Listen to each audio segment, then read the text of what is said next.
വഅതസിമു ബിഹബ്ലില്ലാ, നിങ്ങൾ അല്ലാഹുവിന്റെ ഹബ്ലിനെ മുറുകെ പിടിക്കണം. എല്ലാവരും വലാ തഫറഖു, നിങ്ങൾ ഭിന്നിച്ചു പോകരുത്. ഏതാണ് ആ ഹബ്ല്? നബി സല്ലല്ലാഹു അലൈഹി വസല്ലം വിശദീകരിച്ചിട്ടുണ്ട്. കിതാബുല്ലാഹ് ഹബ്ലുൻ മംദൂദുൻ മിനസ് സമാഇ ഇലൽ അർദ്. അല്ലാഹുവിന്റെ കിതാബായ ഖുർആനാണ് ആകാശലോകത്ത് നിന്ന് നീട്ടിയിടപ്പെട്ട കയർ എന്നതുകൊണ്ട് ഉദ്ദേശിക്കുന്നത്. അതുകൊണ്ട് പരിശുദ്ധ ഖുർആനിനെ മുറുകെ പിടിക്കുക.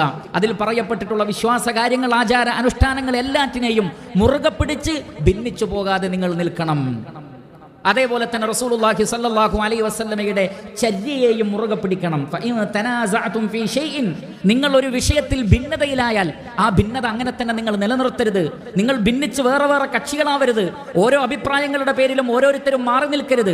മറിച്ച് ആ ഭിന്നതയെ എങ്ങനെ ഇല്ലാതാക്കാം? ഫഇൻ തനാസഅതും ഫീ ഷൈഇൻ ഫറുദ്ദൂഹു ഇലല്ലാഹി വറസൂൽ, അതിനെ നിങ്ങൾ അല്ലാഹുവിലേക്കും റസൂലിലേക്കും മടക്കണം, ഖുർആനിലേക്കും സുന്നത്തിലേക്കും മടക്കണം. അപ്പോൾ ആ ഭിന്നത ഒഴിവായി അവിടെ ഐക്യമുണ്ടാകുന്നതാണ്. അപ്പോൾ പരിശുദ്ധ ഖുർആൻ ഐക്യപ്പെടുത്തുന്ന ഗ്രന്ഥമാണ്. പ്രവാചകൻ സല്ലല്ലാഹു അലൈഹി വസല്ലമയുടെ സുന്നത്തിന്റെ പേരിൽ ഭിന്നിക്കുകയല്ല വേണ്ടത്, ഐക്യപ്പെടുകയാണ് വേണ്ടത്.